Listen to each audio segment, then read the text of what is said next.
Hello and welcome to this meeting of the Council of the Town of Oakville. I would invite everybody to join Council in O Canada.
Thank you, everyone. And this evening, Madam Clerk, are there any regrets for the meeting? I think we're all here. We have no regrets for tonight's meeting.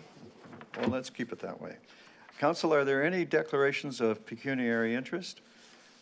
Madam Clerk, I don't see any. Are there any corrections for the minutes as printed?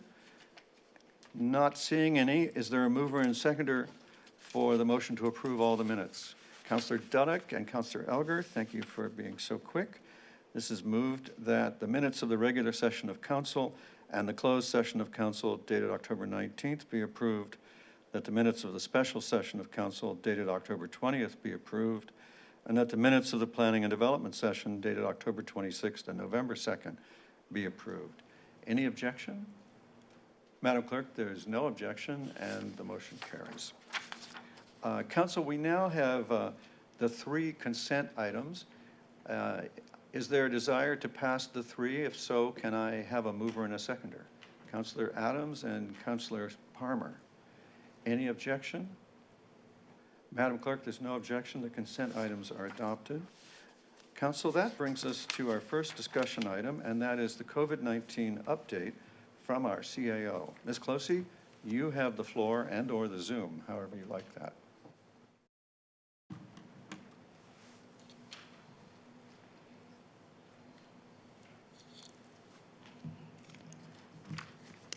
Thanks. Can I use this board? Yeah. Mayor and members of council, I have an update for you tonight on the COVID-19. We're certainly not out of the woods of this at all. In fact, in the last short while, the number of cases has continued to grow. Here are the numbers here. These numbers represent the total number of cases within the various areas that are described here. As of today, I think we had, I know we had 1,487 new cases within Ontario, with 69 in Halton, and I believe it was 24 within Oakville. So I've shown this chart before. It certainly demonstrates the increase in the number of cases that we've seen. This is the rolling average. The 7-day rolling average is the red line that's shown on the chart. You can see back in the first wave, and then the second wave is certainly surpassing what we saw in April and May of the spring, So the most significant change since the last update was that the province had come out with a framework that was a lot more detailed than the stages that they had originally identified, and they gave specific requirements for different types of sectors within the economy. They set out some thresholds within that early framework that they had identified, and in that early framework we were in the yellow or protect zone. Recently on Friday, and effective today, the province announced that we moved into the control zone. The predominant reason, well, the only reason for moving into the control zone was that the threshold numbers that were set early on were changed and reduced, in effect, so that it moved us up into the control zone. The criteria or the requirements for businesses and the town itself didn't change, but we did move into the red zone category. So in terms of the implication to our own community services, we now have some further restrictions on our community services that you see listed on the screen there. So the gyms and the fitness studios, there's a reduced number of people that can be within those facilities, the 10 indoor and the 25 outdoor. There is no gameplay or scrimmage in any team sports. There is limitations on the number of people in any kind of training or skills development. And the time in which you can spend in a recreation facility has been reduced or limited to the 90 minutes. And spectators are not permitted at all. So we still have activities going on in our recreation centers. They are by reservation, so the residents need to book in order to use those facilities. And listed at the bottom of the screen is some of the facilities that continue to be available in our facilities. So in terms of the businesses, certainly the retail and the restaurant sector have been impacted by these changes. We, as you know, we had rolled out a winter patio program. So there was well over 100 patios that we had throughout the summer. And there's been interest from about 22 businesses in carrying on with a patio throughout the winter months. And so we're working with each of those businesses, with our fire department and our building department, just to make sure that those tents or any covering they have as part of that patio program are safe going into the winter months. The Digital Main Street program, I can't say enough about this program. Oakville actually has been one of the major uptake in this program. It has been a fabulous program that I think has been very well received by the businesses in terms of assisting them moving into an online framework. So there's been a total of 230 businesses that we've helped over the time period in this program. We've now entered into we've hired a third digital assistant in order to move it forward. So we have one in each one of the BIAs. And there is a grant that was available. It was a slow take up at the beginning, but it certainly has picked up in the last little while. So it has been one of the many mechanisms that the town has used in order to support the businesses through the COVID-19. The health protocols, we all know what they are. They've been around, and we are emphasizing each one of these. Stay at home if you're sick. We do have screening programs at all of our facilities, as well as the requirements for other businesses to have the same thing. Wear a mask, wash your hands, sneeze into a tissue or into your sleeve. And the last one is, boy, it's not on my screen here, and now I can't remember. Use a disinfectant wherever possible. Thank you. So we're continually putting those out across our website and our social media just to make sure people are aware. We have a real responsibility over the next little while to bring this curve down again. So the town is communicating through all its mechanisms to make sure that the message about keeping your distance, keeping safe is continually out there in front of the public as much as we can. In terms of staff, we have safety, of course, is a major priority for all of staff. We have put in place an active screening system that is being used very well.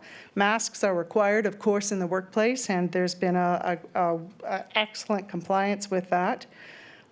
We are continuing with the work at home as much as we can. Of course, there are a great number of staff, probably about 50% of the town staff, that have to be here every day in order to carry out the services that they offer to the community. So I would say that staff have really shown some resilience and flexibility in terms of pivoting with all of the changes that are happening with COVID-19. And we've been fairly successful in terms of keeping as many services open to the community as possible, and yet offering them in a way that is very, very safe. So that concludes my update, and I'd be happy to answer any questions. Thank you, Madam CAO. The first question, the honor of the first question goes to Councillor O'Meara. Well, thank you, Your Worship, and thank you very much, Jane. I guess I'd first like to ask from your intake position, how has the change to these different colors been received in terms of comprehension? I've heard a lot of people are just more confused now than they ever were. They understood stage 2, stage 3, you can do this, you can do that, but now with these colors, they're not sure. So do we have that information from Service Oakville? Do we have a sense of whether people are comprehending what exactly is happening when we're changing right now or as of today? I don't have any actual feedback from the response we've got in from Service Oakville. Late on Friday, I think it was, the province had put up, I think, much clearer understanding of what was required in each one of the categories. The chart that they originally came out was very confusing. And so the information they have on their website, I think, is getting a little clearer. I would note that the orders themselves have really not changed. What's changed is what category you're in. So we really still are following the stage 1, 2, and 3. And so the effect of the changes that were made is it puts us back into the order that described the rules that were in place for stage 2. So I suggest anyone to go to the website at the province, and I think we provided a link to that. I know we had to you on Thursday or Friday, actually, which I think is a little bit clearer for people to understand. So we can provide that link through to you so that if you get any inquiries, again, about what is permitted in the red zone, it is clearer on their website now. I appreciate that. I mean, they have made changes. So no more than 10 people indoors of a dining facility at any time, no more than 4 people at a table. A lot of these changes are all new from where they were last time. And I just think we need to help be very clear in our communications on those, because we can't rely on the province or people to get down to the nitty gritty. I have a lot of businesses that are calling me and they're saying, okay, so who can I have in my place now? How many, and what have changes? So if we can maybe help with the communications on that would help. Accesses to our recreation facilities. I've had a number of seniors ask why they aren't able to come into our recreation facilities and get their exercise. They would normally walk around the hallways and Queen Elizabeth Community Center as part of their winter activities, and they said they're not allowed now. And I'm just wondering whether we can develop a program that would allow them the ability to, instead of walking on a treadmill, but to use the hallways to walk and get the exercise that they need. I'm wondering if that's something we might be able to look into. If it's only for 90 minutes, that's fine. But I'm just wondering if we could look into that. Certainly we can look into that. I don't know whether Colleen has an update on that today. Colleen may have an update on what we do permit in terms of those facilities. Perfect, thanks. Through you, Mr. Chair, we're meeting with Public Health later this week to talk about some of the particulars around aquatics and the whole walking track issue. So we'll have a better information before the end of this week on that. That's perfect. Thank you so much. And then my last question, Jane, really has to do with the patios. And we've had, there was an article last week about a gentleman who created domes that were able to dome in people in Toronto. And then the Premier said, yes, that was going to be fine for outdoor dining. But still to this day, Public Health says in order to be an outdoor patio, 2 walls can only be in place for a roof. And it doesn't really make a lot of sense. And so we're hearing one thing the Premier said, there will be an ability to bring in these individual pods as they may be, and then we're still hearing from our region that you can't do that. So I'm wondering if you know anything more than I might know at this point on what is going to be allowed in terms of what constitutes an outdoor patio moving forward. So through you, Mr. Mayor, you actually have described it quite accurately. We do rely on public health in terms of setting the standard for safety. And to maintain an outdoor patio, there needs to be 2 sides of the tent open. That's what public health has indicated to us. And so that's what we're looking at in terms of the requirements for the patio spaces. Okay. Thank you very much, Shane. Thank you, Your Worship. Councillor Lischina. Thank you, Your Worship. Thank you for the update, Jane. Question about the 50% of staff indoor. Does that have any ramifications based on this new framework? Do we have to reduce indoor staffing or anything regarding the number of people indoors? No, and actually the 50% of staff are coming in to do work, but that doesn't necessarily mean they're indoors. They could be out in the parks and in the other types of outdoor activities. So no, it has no implication at all in terms of the requirements for our staff. Okay, and my second question is glad to hear about the digital Main Street, how well that's going. You've indicated an additional staff member. So are we helping the businesses to get online and then keep them online, or do they then continue on their own? I'm just trying to understand if where do we stop in that process? So it's to or help if we do it all. Yeah, through you, Mr. Mayor, it's to help them get the program up and running so that they have an online access that they then continue on with. So there is both an education piece or working with the business, and there's also a grant program. So both of those opportunities help the businesses move themselves into an online format, which then they continue with. Got it. So that's and where we stop. You've mentioned that we've now got a third one in each of the BIAs. Is there any, do you know how the uptake of that has been in North Oakville, the North Oakville businesses? I believe there has been some. If Dorothy St. George is online, there has been some businesses in North Oakville. I'm not clear on that. I can clarify that on Thursday when I send out to you. Okay. It's. I think that the program has been most effective for the smaller retail and restaurants, which are predominantly in those three areas, Okay. but the program's not necessarily limited to those areas. Okay, thank you. Councillor Palmer. Thank you, Your Worship. Thank you, Xavier Closely, for your report. My question is around, just want to clarify that the new restrictions, for example, 10 people inside a restaurant does not include the restaurant staff. That's correct. That's our understanding. Okay, thank you. My other question is any of our winter recreation strategy affected by the new restrictions? No, it's not. We'll be rolling out the strategy. The email that you had gotten from Commissioner Bell last week, that is the winter recreation programs, and we've compared that to the red zone, and there would be no changes in that program. So it'll roll out as presented. All righty. Any other hands? Councillor Hazlet-Deal. I'm sorry. Thank you, Mayor Burton. I may have missed it, but will Commissioner Bell be publicly sharing the winter recreation program at council, or is it going out in a different format? I believe it'll be going out through our regular communications. So the way in which we communicate on what we have on our website or through the various contacts we have through the community groups. Okay, so I do have a couple questions on that program, just in terms, is it okay to ask those now? Yes, Certainly. ma'am. Certainly, and ask Pauline to come and maybe address those specifically. Okay.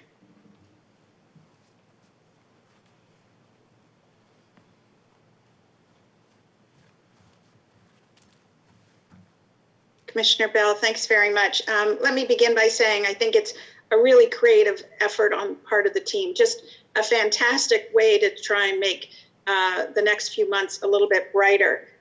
I have been asked about the washroom at Lakeside Park. I know that there's going to be an effort to have some outdoor washrooms for all those people who are doing extensively more walking further away from home or a facility. Is Lakeside Park being considered in terms of reopening their washroom for the winter?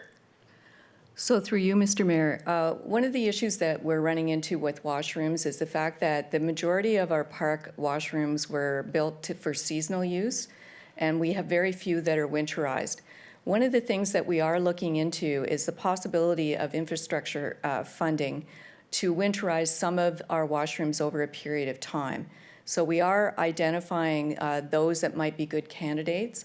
We are looking at the possibility of doing something at Tannery Park, and any washrooms that are already winterized, of course, will be open.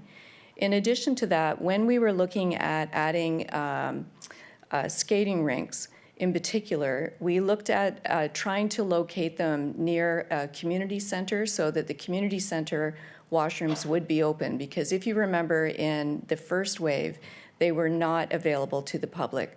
So we have been working with public health around how we can ensure that they stay open so that there will be access. So when we did do the planning for the winter recreation strategy, we were looking specifically at public washrooms and what we could do. Thank you for that. My other question is about Maple Grove Arena. So whether it will be open regularly through the winter this year. So at this time, we have a plan not to open Maple Grove or Kinoak or White Oaks Pool until September of 2021. If there is a change or the need changes, we would certainly take a second look at those decisions. But right now, in terms of managing our budget, that was the decisions that were made. So I'm going to use the phrase fair geographic distribution of community services.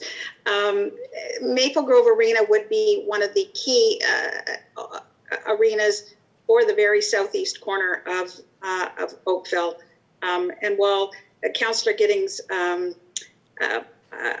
rink on Wallace Park is helpful for the sort of the center part of our ward, the far side, we had regular users of Maple Grove. So I'd just like to ask if there is some reconsideration that could be done in terms of making sure that we have arenas spread across all of the town, because it is an amazing program, the outdoor part of it.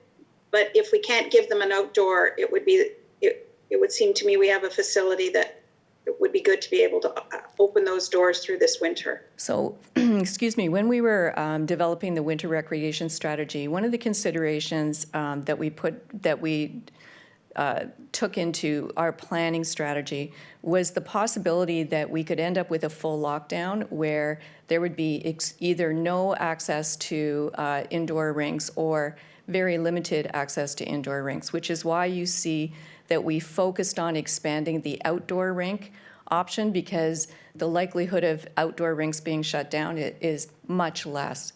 And that's why we did two things. We focused on outdoor as much as possible. So some of you will be seeing snow yoga and snow Pilates and snow boot camp, which I hope that everyone enjoys. You're also going to see snowshoeing options and cross-country ski options, again, solo sports. And because we assumed that there was high risk, that many of our facilities would be extremely limited, and we know how important it is from a public health standpoint for people to physically exercise, especially over the next few months. One of the things that we've been talking about with public health, the YMCA, and other community groups is the severe concerns around mental health and for people to have outlets to manage stress better. So that was one of the reasons why you see so much outdoor and virtual. So thank you very much for sharing with the public your rationale. I appreciate it, and thank your team for, I think the public is going to be very excited to see what you have to roll out. Thank you very much. Thank you all. Councillor Knoll.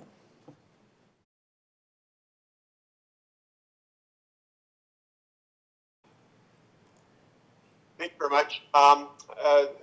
To the CAO, I've had some correspondence with you, as you recall, as well as with Mr. Berry regarding on-street parking, and I wanted to know if there's an update on that. I'm getting more and more calls as more things are being shut down and kids are coming home from school early, etc., for more flexibility on on-street parking. I know that there's a plan afoot.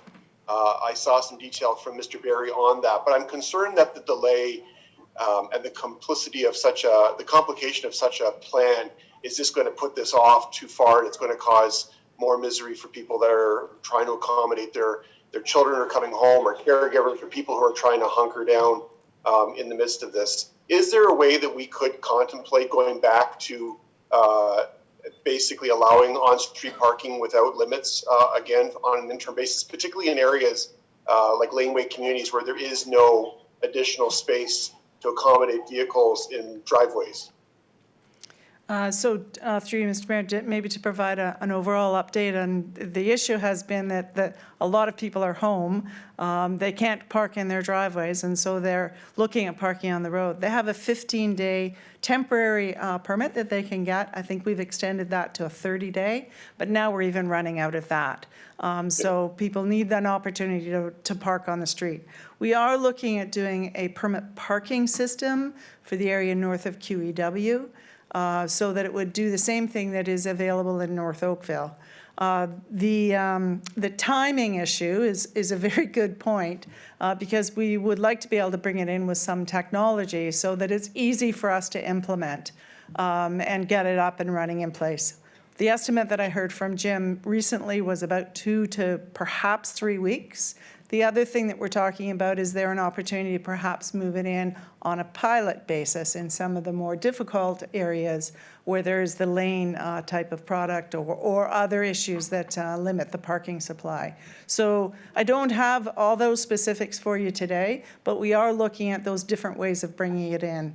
One, it'll take us about 2 weeks to do the technology, and the second is could we do some pilot areas so we could bring it in sooner, perhaps with not the technology, but more manpower. So I hope to have an update to you in the next short while, I would say within the week at the latest. As a follow-up, Mr. Mayor, I wondered, is there a way that that we could contemplate simply not enforcing on-street parking in those areas in the interim? Again, I'm experiencing, I have 2 laneway communities. Councillor McGrath and I have 2 well-established laneway communities in our ward. I know there are others in the community, but I'm constantly getting calls and complaints that people are getting tickets, and it's for no fault of their own. They can't park in the parks, obviously. There is no parking, of alternative parking, and we do have, I know of several families that are already basically hunkering down with their adult kids who have come home from school and such. I understand that it's 2 or 3 weeks, but 2 or 3 weeks is a lot of parking tickets potentially. We allowed and we did not enforce that rule for quite a period during the initial pandemic lockdown. I'm just wondering, is there any downside or any ability to us to be able to extend that courtesy now that we seem to be creeping more and more towards a lockdown situation? That is certainly something we can look at through the Emergency Control Group as well as the Recovery Committee. We have the ability in the Recovery Committee to put in place whatever bylaws or requirements even in place. So perhaps if you could, we will look at that this week to see what we could do in terms of relaxing those standards. I very much appreciate that. Thank you, Madam CAO. Councillor Grant?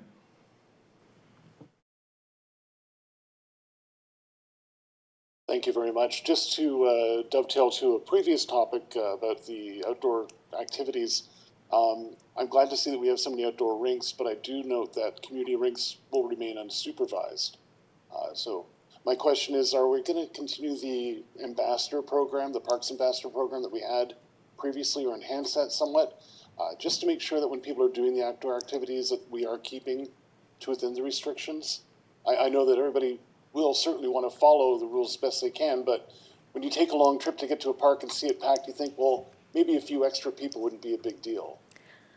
Through you, Mr. Chair, we have extensive regulations that have been provided to us by Public Health on how to operate those rinks. They will be signed, but like the splash pads and the playground areas this summer, they will be unsupervised. And the expectation is that the public will self-monitor. If we do get complaints about congregation, then obviously Parks Patrol or in partnership with municipal enforcement will come out and deal with the issue.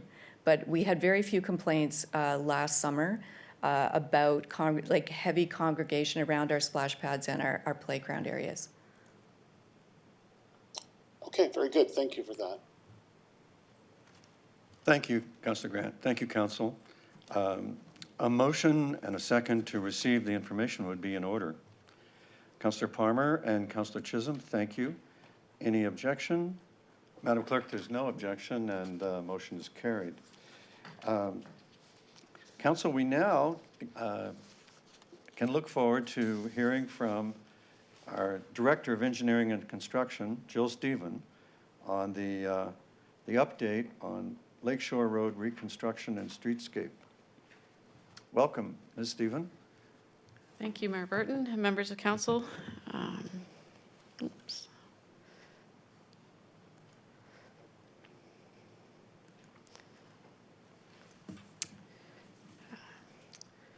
Yeah, thank you for the opportunity tonight to provide an update on the Lakeshore Road Reconstruction and Streetscape Program.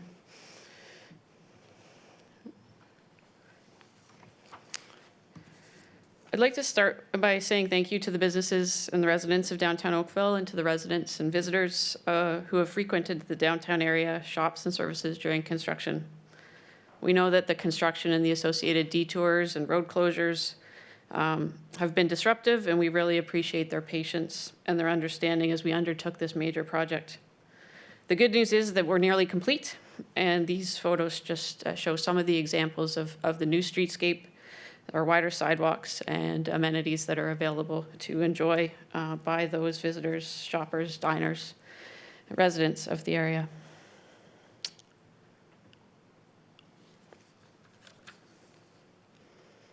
As council is aware, the limits on Lakeshore Road itself for phase 2 of the streetscape project were from Dunn to Allen. But we did do additional work during phase 2, including putting in new sewers on Thomas, Trafalgar, Reynolds, and on Lakeshore east of Allen. As part of the streetscape and reconstruction project, we worked with Halton Region to line the sewers and replace water mains and services. We reconstructed the road. We built new sidewalks, boulevards, parking areas. We installed new streetlights, new traffic signals, pedestrian crossovers, and street furniture.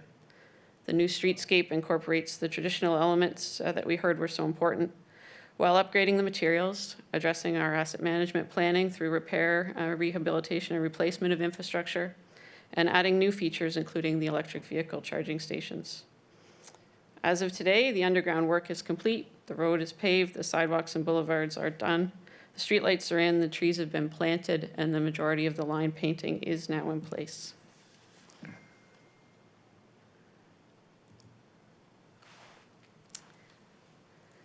We are on track to open Lakeshore Road on Friday, November the 20th, and the crews will be busy over the rest of this week. The remaining work includes some electrical elements, activating the traffic signal at Trafalgar and the pedestrian crossovers at Dunn and Reynolds, installing parking signs, stop signs, and completing the pavement markings.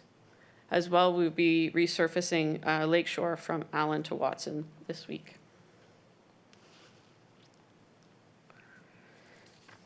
So while the road is scheduled to open on November 20th, and that's our substantial completion date, there is some work that will continue past this date, and we want to make sure folks are aware of that. The contractor has been working through the deficiency list, but some items may need to be delayed until the spring if they are temperature or weather sensitive. There's also a warranty on the material and workmanship, and so some issues may not be apparent right now. They may become apparent in the spring, and the contractor will come back at that time to cover those, to complete those work that are covered by the warranty. Work will also continue on Trafalgar Road to replace the temporary signals which were installed in 2018 as part of the two-way conversion. This work is not tied to the completion of Lakeshore Road itself and will continue into December. For the next 2 weeks, we will have the block between Lakeshore and Church on Trafalgar closed while we do this work. We will also have some temporary lane closures as the signals are installed. And then we may have some concrete work in the spring as well to repair the areas where we're removing the existing temporary poles and replacing them with the new permanent poles. We also are awaiting one piece of equipment for the pedestrian crossover at Dunn. And if that piece of equipment is coming from the States, if it is delayed, we will continue to operate that as an always stop intersection so that it is, we continue to provide that safe pedestrian crossing for residents in the area. So in conclusion, the Lakeshore Road Reconstruction and Streetscape project is drawing to a close. The street is scheduled to open this Friday. We look forward to opening the road and to welcoming people to enjoy the new streetscape elements. And again, we'd like to thank the businesses, residents, visitors, shoppers, and restaurant patrons for their patience during construction. And I'd be happy to take any questions that members of council may have. Thank you very much, Ms. Stephen. The first question out of the box is Councillor Chisholm. Thank you, Your Worship. I'm not sure this is a question, but an observation to look to the future with respect to Lakeshore and specifically Navy Street and Lakeshore, the first part that was been done. With all the good weather we had enormous traffic jams right across the bridge, right to Kerr Street, backed right up because of people coming downtown. I'm hoping when we open up the remainder of Lakeshore, this will hopefully alleviate some of that backup. But the issue seems to be, and I've had a couple of residents contact me on it, it's a lot of the traffic coming down wants to make a right-hand turn onto Navy, but they can't because of the closeness of the curving and I guess the building there. And it seems to back up all the traffic because people want to turn right, but they can't because it's a single lane. So I just want to make that as maybe an issue in the near future, and we might have concern about that. I don't know if there's a solution for that, Jill, but just to bring that forward at this time. Thank you. Thank you. Thank you, Councillor Chisholm. Councillor Haslett-Neal. Thank you, Jill, and thank you for your patience as well. Councillor Giddings and I have appreciated the bi-weekly meetings through all of phase 2. It certainly helped us stay informed and help others be informed.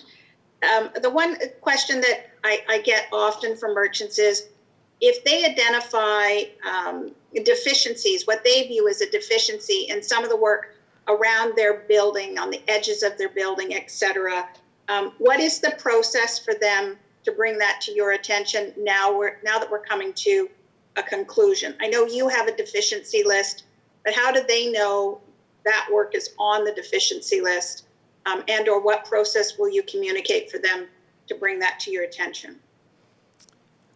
Through you, Mayor Burton, thank you for that question. If residents or property owners identify deficiencies, the best thing to do is to let us know through the project team. Mary Valley has had the closest relationship with the individual businesses and business owners, or the inquiries can come through us and through me, and I'll get them to the project team for investigation. Okay. So as a follow-up to that, will there be a list of the deficiencies posted at all on the Lakeshore website page? Through you, Mayor Burton, no, we wouldn't post that information, but we can. I can work with Mary on something that would describe the types of things we would be looking at for one of the next newsletters. Thanks very much. Thank you, Councillor. Councillor Giddings. Thank you, Mr. Mayor. The past several weeks, we've seen some incredible weather downtown, and the wider sidewalks and the street furniture and the amenities have certainly been well used, and the wider sidewalks are certainly a wonderful addition, especially during the difficult times we're going through. Jill, you mentioned that you're looking forward to opening the street.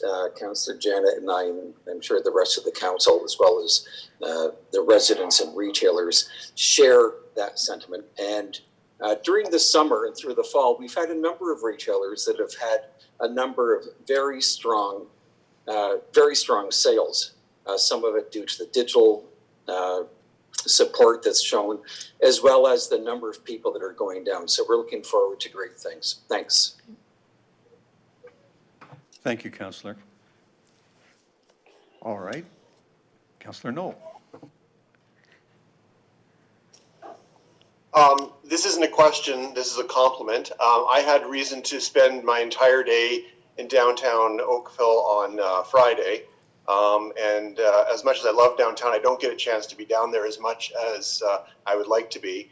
And spending almost 8 hours downtown. I have to tell you how absolutely impressed I am with the work. I cannot wait for this to open and for us to be able to use our downtown to its full extent. I think this has been a fantastic project, and I want to congratulate everybody involved. I'm super impressed, and I'm so glad that we made the decisions we made on this. Thank you very much, Councillor.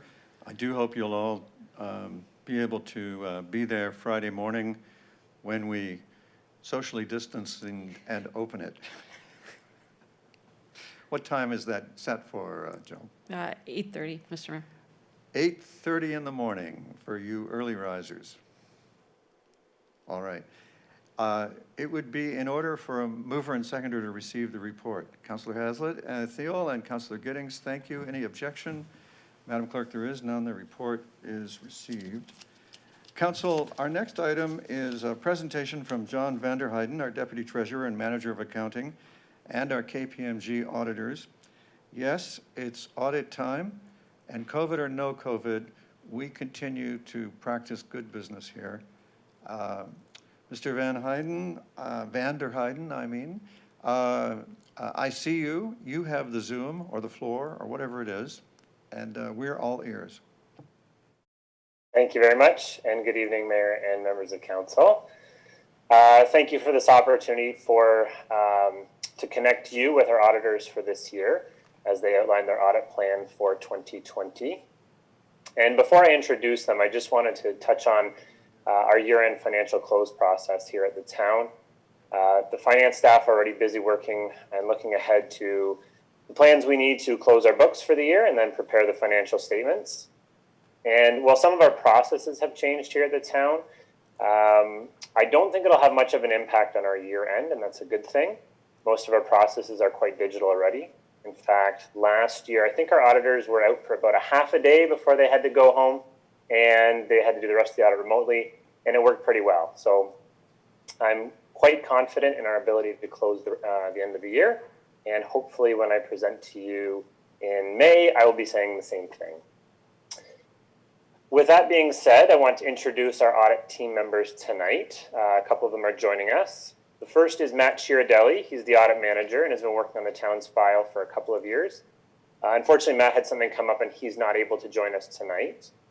But our lead audit partner, or former lead audit partner, Lois Willett, is joining us. She is now our audit transition partner as she is retiring early next year. So congratulations to Lois. And her replacement is our new audit partner, Carlos Alvarez, and he is joining us tonight as well. And so I'm going to turn it over to Lois and Carlos so they can walk us through the audit planning report. Thank you, John, and you stole my announcement, so thanks for doing that for me.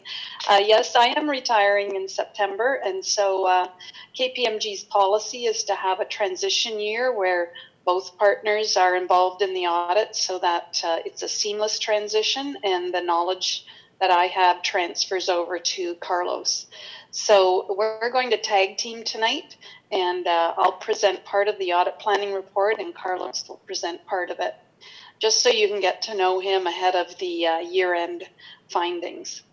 So turning to the executive summary on page 3 of our audit planning report, I'm just going to go over the executive summary with you. Our audit plan and audit approach has not changed much from last year. We're still doing what we call a group audit, meaning that there is more to the town's financial statements than just we have great audit procedures over your hydro and the related companies, Oakville Enterprises Corporation, as well as the library areas and your new Municipal Development Corporation. So with things we have to do to make sure that we're getting appropriate audit coverage over all aspects of the town on a consolidated basis. So we've identified Oakville Enterprises Corporation as what we call a significant component. Because Oakville Enterprises Corporation is audited by KPMG, we will be relying on the audit work that we do on their financial statements in performing our audit of the town. The same goes for the other components of the audit, but those ones we've identified as non-significant. Nevertheless, we are issuing an audit report on those entities, and we will, of course, rely on the work done in those entities. A necessary to set materiality for the audit at the planning stage that helps us scope out the work we're going to do. We have used the same benchmarks and percentages as we've used in the past to determine materiality, and we've set materiality at $11.7 million this year, up a little bit from last year, mainly because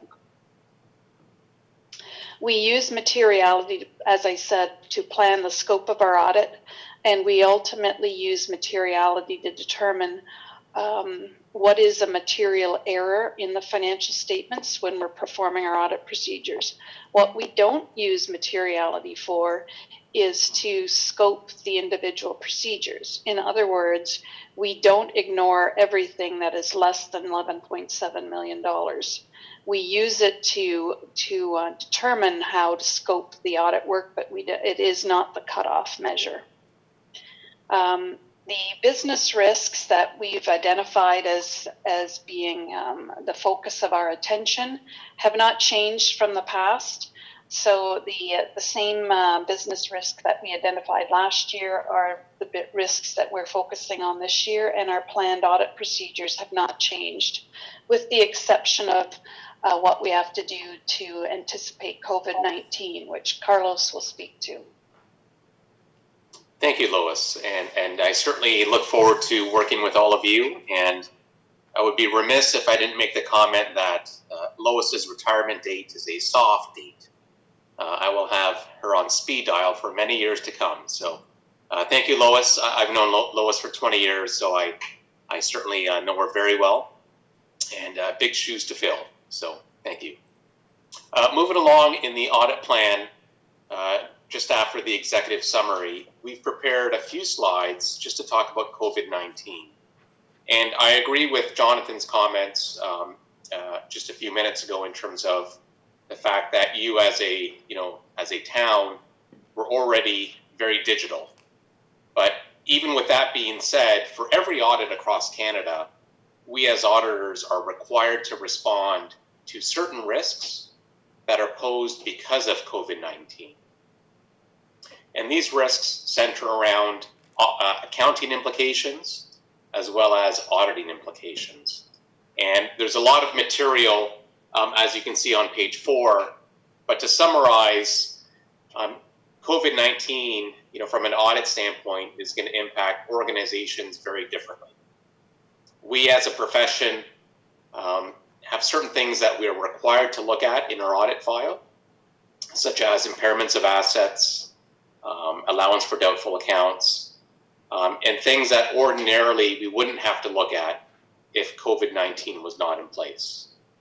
We don't believe that COVID-19 will have a dramatic impact on your audit, but nonetheless, there will be some additional procedures that Lois and I and the team will have to perform.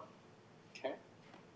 And moving along to the next page, which is page 5, again, we will have to understand more about how the processes have changed, given that your team is effectively operating in a digital format.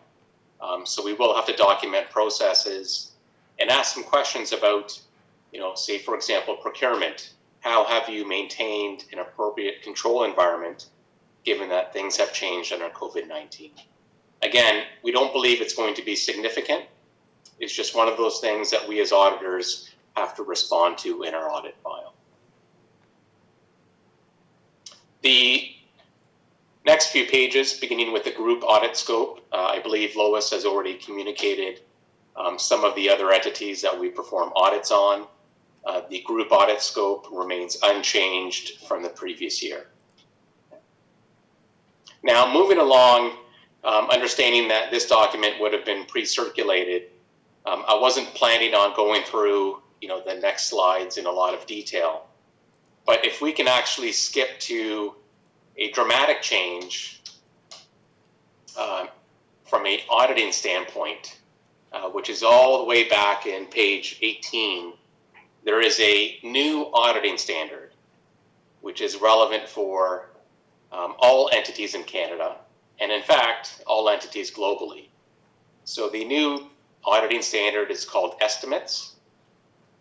Lois and I and all others across Canada had to endure 20 hours of training in September to get us collectively up to speed on the new standard. We believe that this new standard is ultimately not going to change any conclusions with your financial statements, but what it will do is it'll make the documentation more robust. And we need to look at every single estimate that gets rolled into your financial statements. And I would say ask some questions in a different manner than maybe what we would have asked in the past. So again, no changes on conclusions, but it's very different in terms of process. And so the new estimate standard and COVID-19, I would say from my standpoint and from the KPMG audit team, those would be the only two new areas for the year that we are under in terms of audit. And maybe I'll just pause there, just given that those two are effectively new for any questions that anyone might have. Councillor Lischina has a question for you. Thank you, Your Worship, and hello, Luis and Carlos. So my question, and again, because of the whole COVID pandemic, if you can make any comment based on your auditing so far during the pandemic, if attitudes have changed to overrides, so basically in internal controls to support operational expediency. Have you noticed that people might be a little bit more lax in that area? From my standpoint, what I have seen and what we have seen as a firm is it really depends on your sector. Certainly, there were many organizations that were absolutely not prepared to flip the switch from a paper-based organization to one that effectively operates on a digital basis. So the simplest example is the approval of payments for whatever services. Many organizations just didn't have the structure or the processes in place to maintain a semblance of control throughout that process. So, I can say I have clients that were absolutely prepared, to do everything digitally, but others that were absolutely not prepared. So, if I were to benchmark, the town of Oakville with other organizations, I would certainly put you on the side of the extreme, which was, more prepared than not. Okay. And certainly, when we get into the nuts and bolts of the actual audit, one of the things that we will look forward to is looking at entity level controls and how have you maintained an appropriate control environment. And to the extent that you haven't, we will absolutely bring forward recommendations for discussion at the year end. Okay. And just one more question. I think this is a general one, just regarding assumptions. If staff, whether it's revenue recognition or operating expenditures, if staff have a certain assumption and you guys think as the external auditor a different assumption should be made, how does that process work? I'm assuming you're not putting boxing gloves on, but could you just quickly explain what happens there? And maybe I can use just a classic example. So employee future benefits is a very common liability for most organizations. Management often uses estimates to develop that liability. We as a firm of chartered accountants have our own benchmarking in place where we benchmark what we believe to be a reasonable set of assumptions. We compare that with management's and we look for outlying data. And if there are outliers, we will pose to management the questions around, explain to us what was the process that went into how you developed your estimates or your assumptions. So that would be the starting point. I've never been in a situation where we could not understand, a client's position or there was a flat out disagreement at the end of the day. Okay. No, I appreciate that. Thank you very much. Mr. Alvarez, I think you can continue now. Okay. We will, with respect to COVID-19, and again, the estimates, we will work with management just to ensure that we keep an approach that is efficient. And to the extent that we can rely on your team to help minimize time, that is certainly something that we will look forward to. Within the audit plan, there are appendices 1 to 5. Our plan is not to go through each of these in any detail. We did have a kickoff meeting with management to get an update on, all of the different events that have taken place, at least up to interim. And, again, our approach would be very consistent with last year, and we are, all the timing and the scheduling has been set. So effectively, we are ready to go. Thank you very much. I have great confidence in you. You've done a good job for us every year so far. Council, do you have any final questions for the item? If not, could I have a mover and seconder for the indicated motion of receipt? Councillor Lischina, Councillor Giddings, thank you both. Is there any objection? There being no objection, Madam Clerk, the motion carries. Council, you have before you my report on council appointments to committees. May I have a mover and seconder? Councillor Chisholm and Councillor Grant, thank you. Any objection? Madam Clerk, there's no objection. The motion carries. Now, Council, as I understand it, we have delegations for the next item. This is the E.J. James Public School Road Users Study. And what we're looking to do tonight with this is to receive the report from November 4th and to direct staff to refer the primary recommendation to investigate the pavement widening of Spruce Lee, to incorporate a painted pedestrian zone detailed in the report to a future budget, and that staff be directed to incorporate other improvements, 1, 2, and 3, detailed in the report within existing budgeted programs. And we have available Martin McGuire by Zoom, I believe, if you have questions. And he has a presentation if you want it. Let's start with if you want the presentation. All right, let's go to questions. I see a hand from Councillor Duddick and a hand from Councillor Adams. Councillor Duddick, you get to go first. Thank you, Your Worship. Given the fact that this situation has arisen as a result of the fact that the school cannot provide a safe drop-off zone or provide for the turning of vehicles, is there an opportunity whereby the town can get some cost sharing from the Board of Education to offset the cost, given that it's as a result of them not being able to manage the traffic on their property? Through you, Mr. Mayor, that's certainly something we can explore. We have not yet done any kind of design work, and therefore we don't yet have a cost estimate for what the widening might entail. So I think once we have the authority to go ahead with the design and come up with a cost estimate, we could explore cost sharing. I would appreciate that. Thank you. Thank you, Councillor. Councillor Adams.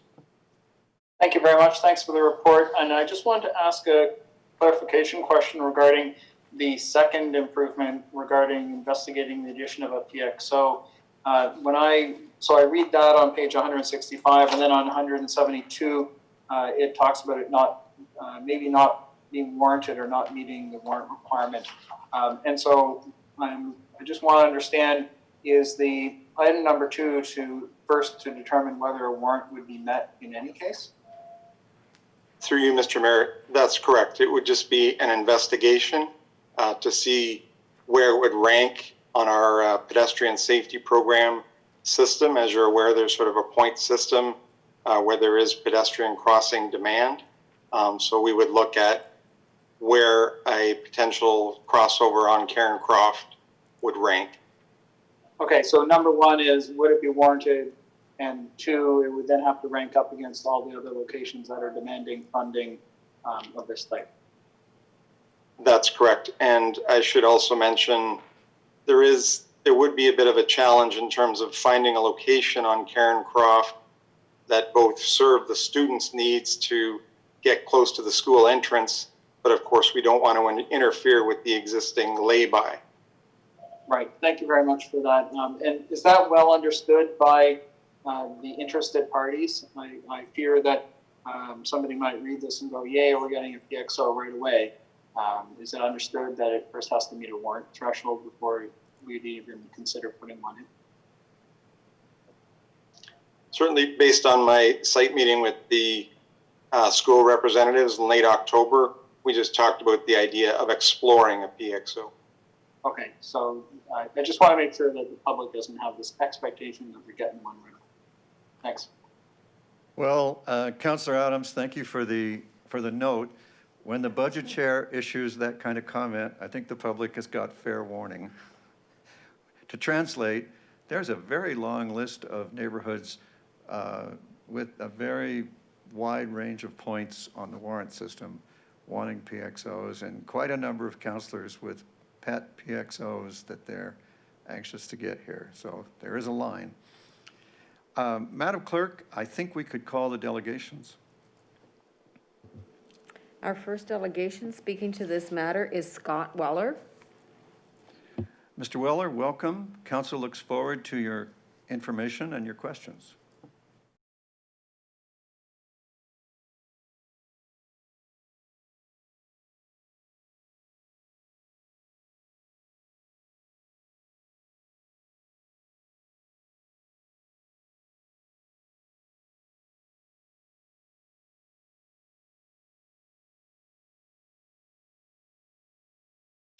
Hi, good evening, Mr. Mayor. Sorry about that, a little blip in our Zoom call. I'm not an expert with this. You're doing very well, and we hear you very well. Thank you. Okay, and good evening, the rest of Town Council. I'm very happy to see people I voted for are part of the call this evening. Thank you. I just wanted to say, though we respect the study and the recommendations that go along with the study, it proposes spending the town's money, the taxpayer money, in my opinion, unnecessarily. It refers to the current situation.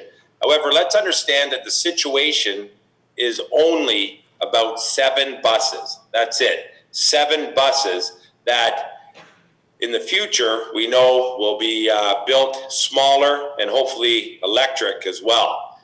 So yet a lot of money, a lot of time has been spent over this issue of 7 buses with a proposal to spend, as they themselves have identified, significant costs. It also discusses a collision history, and yet over a 10-year period, there were only 4 in the study area, and I quote, "No discernible trends in collision statistics were identified." In the executive summary, their own findings clearly indicate that the widening that they propose impacts our trees, and as far as I remember, Oakville was all about the tree canopy. It identifies driveway construction and therefore significant and high costs, not to mention the deep ditches on the north side.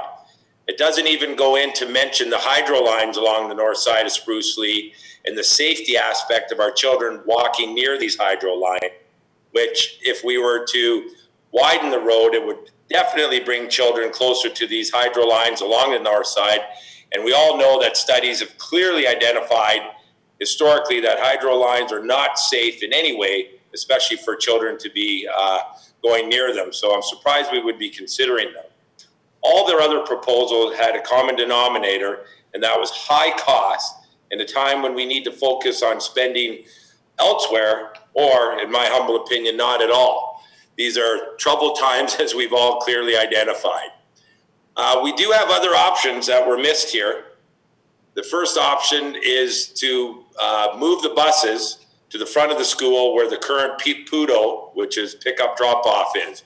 We have beautiful roads already constructed, beautiful sidewalks already constructed, along with a cutout for parking already. So this option for a mere 7 buses, I figure, would be a very good option. Or number 2 is the rescheduling of the buses. Certainly a staggered approach by 5 or 10 minutes between the buses is an easy fix. And if our children get to the school 5 minutes early or stay 5 minutes late, that would only go to encourage some physical activity, which I don't find is a bad thing. So once again, I reiterate, for the preservation of our trees, for the safety of our children, and for the purposes of being fiscally responsible, I urge our council to look at the alternatives that I've suggested. That's it for now. Thank you very much, Mr. Weller. Always a pleasure to hear from you. Nice to talk to you, sir, as well. Madam Clerk, would you call the next delegation? The next delegation is Tanya Rocha from the Halton District School Board trustee. Welcome, Ms. Rocha. Council looks forward to your information.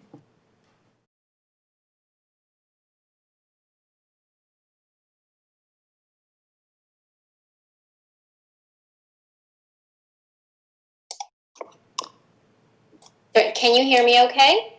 Yes, we can. We hear you very well. Thank you. Perfect. So good evening, Mayor Burton and members of council. My name is Tanya Rocha, and I'm the trustee for Wards 3 and 6 for the Halton District School Board. And on behalf of the Halton District School Board and the E.J. James Public School community, I want to thank council for the report entitled E.J. James Public School Road User Study. We appreciate the town of Oakville engaging SEMA Plus to perform a comprehensive review of the bus pickup drop-off and the parent pickup drop-off locations. Many HDSB representatives and families have had a chance to review the report, and we want to express our support for the recommendation it contains to improve road user safety. Namely, to investigate a Sprucely Drive pavement widening to incorporate a painted pedestrian zone. As a school board, we have a responsibility to keep our students safe, and that means their safety not only in the school, but also on their way to and from school. As stated in the report, Sprucely Drive is only 6 meters wide and has no sidewalks. It isn't wide enough to accommodate 2 passing school buses as well as students. This problem becomes even more evident in the fall when there are vast amounts of leaves on the road, in the winter with huge piles of snow, and in the spring with the onslaught of landscaping vehicles. These additional factors further reduce the width of the road and hinder student safety. Students at E.J. James Public School range in age from 6 to 14. One of the ways staff foster independence and environmental stewardship in students is to encourage them to walk to school, but we can only ask them to do so if there's an environment in which it is safe to do so. We agree that widening the pavement on Sprucely Drive to incorporate a painted pedestrian zone will provide more opportunities for avoidance of any potential conflicts between buses and students. The report also recommends a couple of options that the school board could consider, namely new on-site parking at the school to increase parental waiting capacity, as well as staggered student start times to spread pickup drop-off times. Our facilities team will review the feasibility of the former recommendation, but we are unable to accommodate the latter. We only have one concern with the report, and that is the timing for executing the primary recommendation, which is for the town to investigate a Sprucely Drive pavement widening. This month's report makes a consideration to refer the primary recommendation to a future budget, but we strongly advocate for it to be referred to the 2021 Budget Committee, as originally recommended in the March 11th report. This report was scheduled to be presented on March 23rd, but due to COVID-19 was deferred to this evening. In summary, I want to express our thanks to the town for the report. We support the recommendations and encourage you to consider referring it to the 2021 Budget Committee instead of referring to a future budget. Thank you. Thank you very much, Trustee Rocha. Could you just clarify what you said? I'm not sure I understood what your response was to the report's point about rescheduling the buses. Yes, unfortunately, through you, Mayor, to you, Mayor, we are unable to stagger the times at the school. With our coterminous board, we rely on the HSTS, the Halton School Transportation Services. These buses don't only service E.J. James, they service other schools. So, for example, a school bus will have 3 or 4 routes to pick up and drop off students. So staggering the drop-off times would then impact all the other schools that is on the same schedule for that bus. So you've given no effort to trying to work that schedule out so that you move a couple of buses around by 5 minutes or 3 minutes or whatever? Yeah. So our school, so we always work in conjunction with the Halton, with HSTS, and it's something that we are unable, and they are unable to accommodate. All right, I'll take that for no, they haven't tried, because that's what I was asking you. So through you, Mayor, it's not a matter of trying. It's every year the Halton School Transportation System reviews their routes, and they are timed down to the second for pickup and drop off. And every year we're in a position where we have to make more efficiencies, and staggering is not an option for us. We do look at those items, but it's not an option. All righty. So have they tried? Thank you. They look at it holistically, but not specifically just for E.J. James. Well, I thank you for your candor, and I will candidly tell you, you have not inspired me to want to do what you've asked.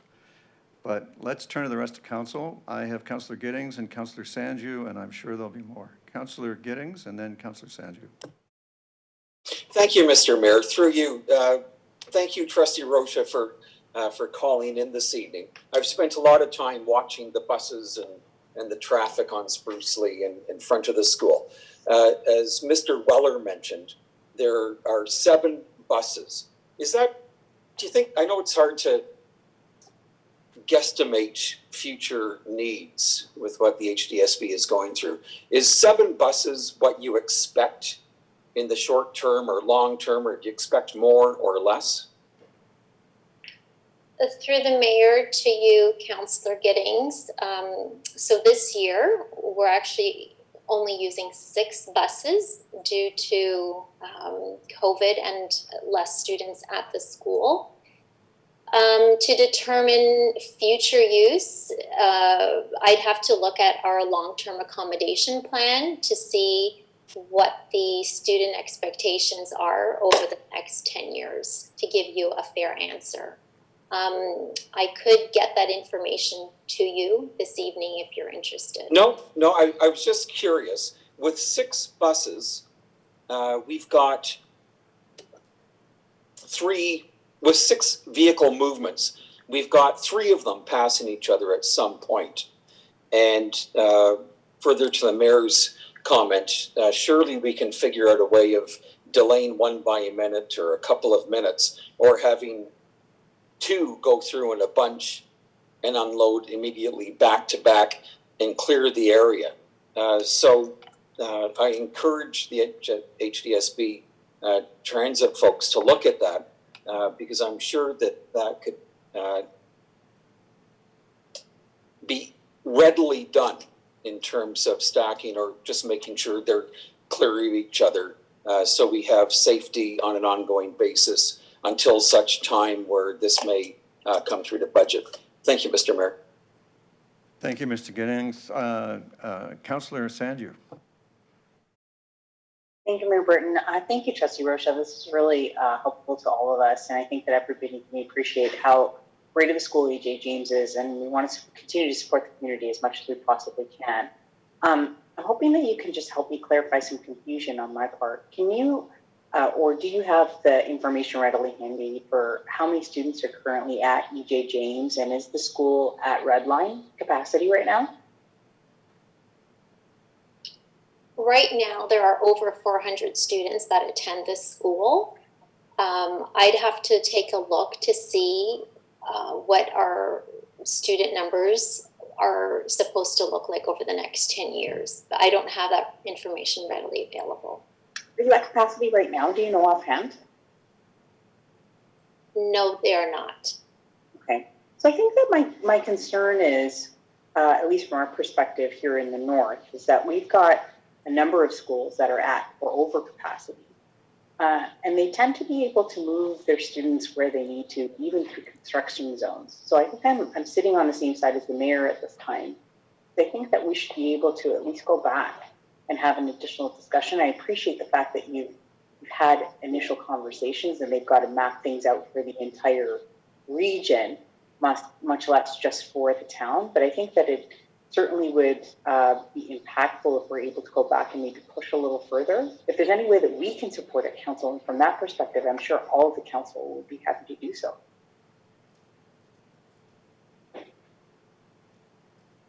That's all I have, Mayor Burton. Thank you so much. All right, well, thank you, everybody. Ms. Rocha, Trustee Rocha, thank you very much for sharing your information with us. And Council will now move to consider the recommendation from staff.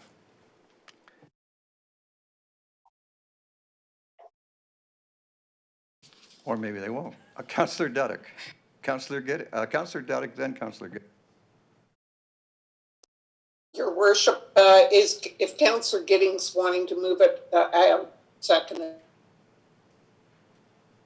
By all means, happy to move receipt, Mr. Mayor.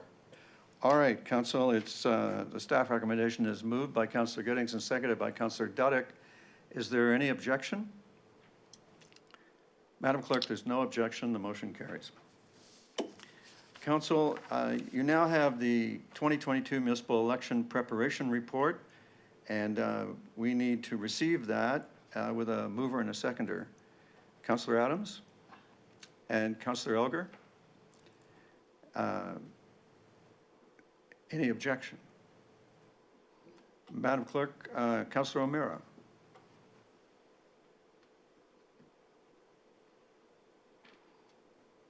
Sorry, Your Worship. I'm just reading that it does state that that we should be either deciding to move forward. Should Council wish to recommend that staff move forward with to investigate an alternative method of voting, and there are two options there. I would certainly be in favor of option number 2, that staff report back to Council in Q2 2021 with a risk-benefit analysis of alternative voting methods. I think we've all sort of seen how things can go sideways pretty quickly here on a pandemic, and I think we should be aptly prepared to have a vote or an election somehow if needs be in terms of online voting methods. So I would certainly be supportive of the second option that is presented in the report here, that staff report back to Council in Q2 2021 with a risk-benefit analysis of alternative voting methods. Well, that's a reconsideration of Council having rejected the idea. Maybe now the mic will work. That would be a reconsideration because Council's already considered and rejected that in February. Is there a seconder for your motion to reconsider? Councillor Haslett-Thiel, are you seconding? All right. Madam Clerk, we'll need a roll call vote to determine this, simply because of the numbers required and the inability to put this into the, if anybody objects, format. So would you please conduct a roll call vote on reconsideration?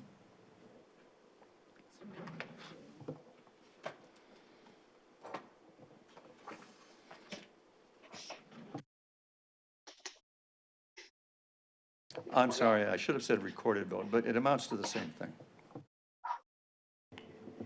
So members of council, if you could raise your hand if you are in favor of reconsideration.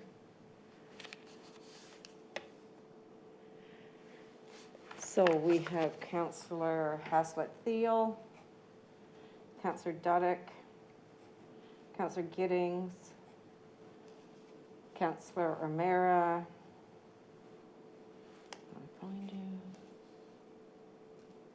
Councillor Palmer, Councillor Robertson, and if those that are against it can raise their hands. So we have the mayor. We have 1, 2, 3. So we have Mayor Burton, Councillor Elgar, Councillor Chisholm, Councillor Sandhu, 6, 7, 8. Councillor Lischina, Councillor Adams, Councillor Grant, Councillor Noel, and Councillor Longo against, so the motion loses. Thank you very much, everybody. I'll now put the main motion. Any objection to the main motion? Madam Clerk, the main motion carries. Council, we now come to the confidential discussion item, C1, but we have some public new business. So if we're going to go into camera for this item, not that I think it's necessary, I would suggest that we go through the rest of the public matters and then do the confidential item. Is there an interest in moving the staff recommendation in the confidential report? Councillor Giddings moves it. Is there a seconder? Councillor Noel seconds it. Is there an objection to the motion? Madam Clerk, there's no objection. The motion carries. Thank you, everybody. Now, we have a notice of motion from Councillor Sandhu and Councillor O'Meara for consideration at December's meeting concerning the definition of anti-Semitism. And I will pass the floor to Councillors Sandhu and then O'Meara for their comments on their motion, or perhaps to just read it, whichever you like. Councillor Sandhu. Thank you, Mayor Burton. I think I'll just make a few comments and then we can add it into the record if you'd like to read it in yourself. I don't mind either way. I'm not sure what's exactly required from a procedural perspective. My comments are, we are coming up on a time very special to the Jewish community in Hanukkah, and I believe that Shreya Bethel congregation is going to be having a candle lighting at the beginning of Hanukkah in December. With that in mind, this is something that Councillor O'Meara and I have been kicking around with the mayor for some time now. We wanted to make sure that not only were we supporting any type of legislation that we can at the local level with regard to anti-hate speech or hate speech and our view against it. And this kind of plays into that. And I wanted to make sure that we had this at the table, at least for now, so that we can read this into a record and have it available for next month. Thank you, Councillor. Councillor O'Meara, did you want to also speak to it? Sure. Thank you, Worship, and thank you, Councillor Sandhu, for bringing it forward.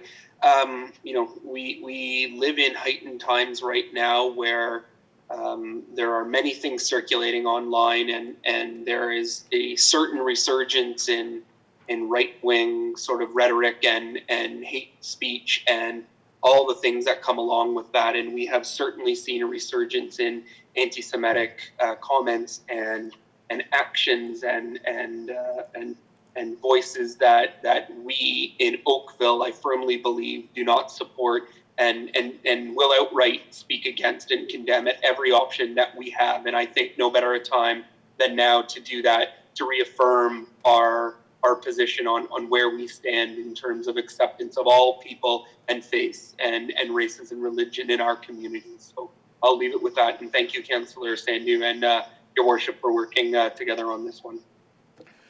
Thank you very much, Councillor. Now, the next matter is if we could waive the procedure for a motion on protecting conservation authorities, that would be very much appreciated. So the actual motion, which I need to read, the waiving of procedure motion, which I need to read, is that in accordance with Section 2.2 of the procedure bylaw, the rules of procedure established in Section 14.12 be waived to permit consideration of the following notice of motion upon its introduction this evening. Thank you, Councillor Adams and Councillor Giddings, for moving and seconding that. Council, is there any objection to the waiving of procedure? Madam Clerk, there's no objection. The motion carries. Councillor Sandu.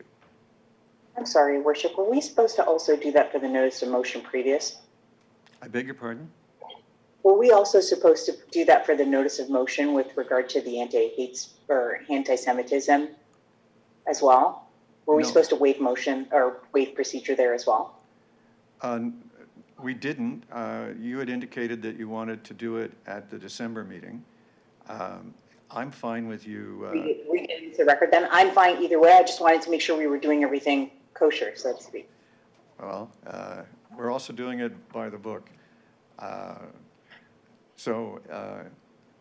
On the assumption that you're still comfortable with your earlier indication of December, then that's where that lies. I am. Thank you, Mayor Britton. All right. All right, Council. There's an unfortunate matter going on in the province, and it's been more than a year now in the cooking.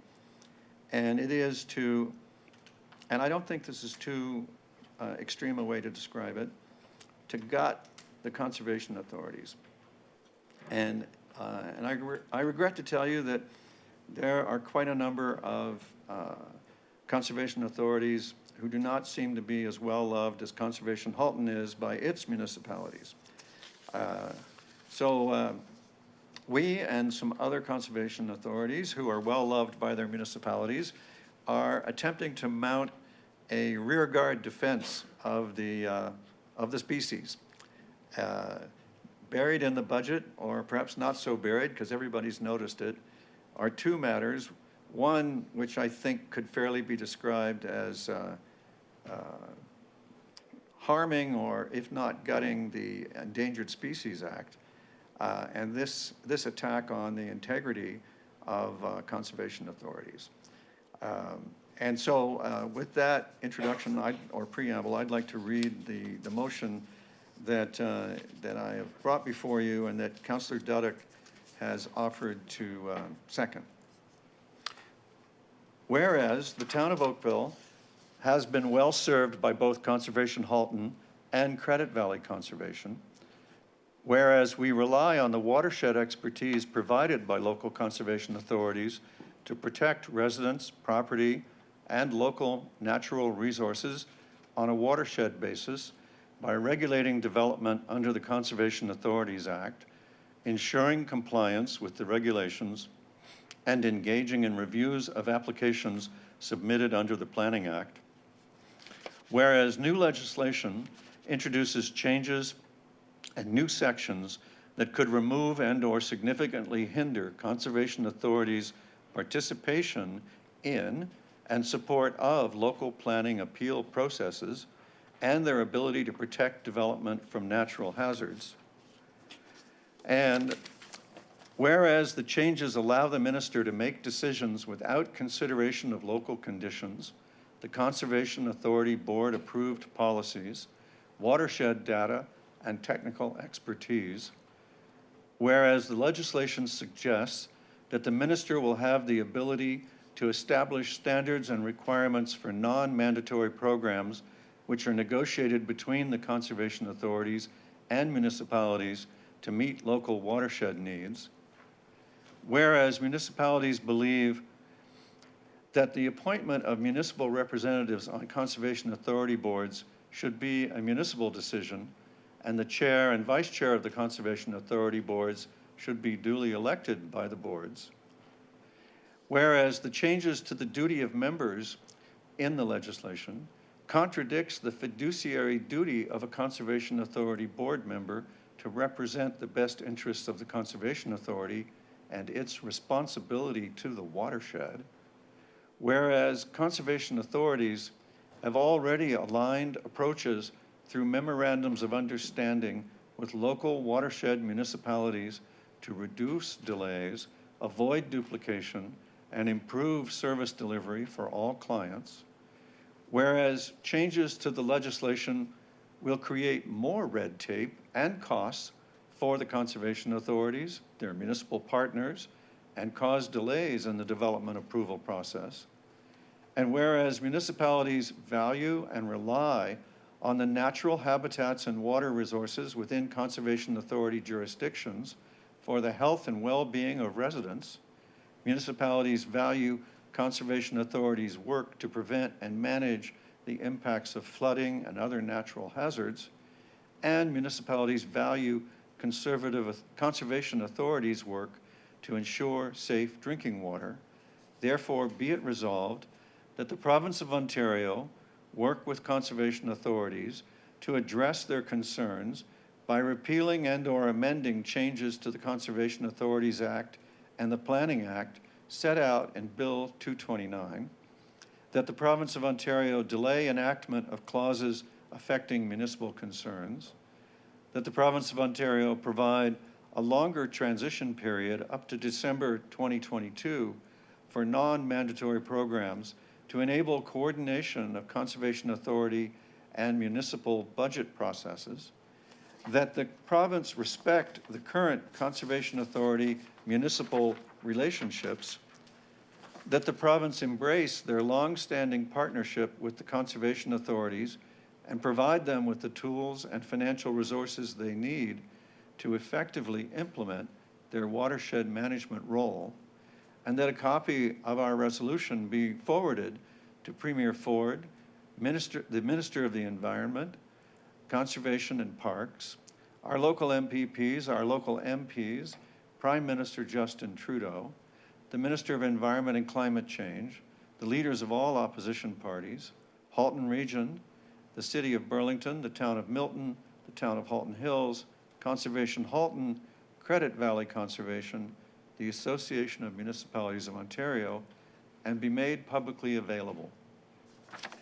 I want to thank you for your support, Councillor Dudek, in seconding the motion. And I would like to thank those of you who volunteered to second it after she beat you to the punch. And I appreciate your understanding of the delicate matter of timing that I thought I should observe on this matter. And the chair recognizes the hand from Councillor Adams. Thank you very much for bringing this forward, Mayor Burton. This was a matter that Credit Valley Conservation discussed at great length last week and came to a very similar conclusion with respect to the position of the board. We're very dismayed at the position of the provincial government on this. I'm shocked at the process that they're using to bury it within a budget bill, an omnibus bill that has nothing to do with conservation authorities by itself. Peel Region passed a motion last week that is very, very similar to the one that we are proposing to pass right now, and I fully support the motion. I understand that the government may already be telling people that they're not willing to listen to any further input. It's just shocking the way that they are ramming this through. Thank you, Councillor Adams. I have a speakers list of Councillor Elgar and Councillor Giddings, and I wanted to just cover off the little matter of the seconder of the motion speaking. So Councillor Elgar and Councillor Giddings I'm going to jump Councillor Duddeck to the head of the queue, if you're okay with that. Councillor Duddeck. Thank you. Appreciate that, Your Worship.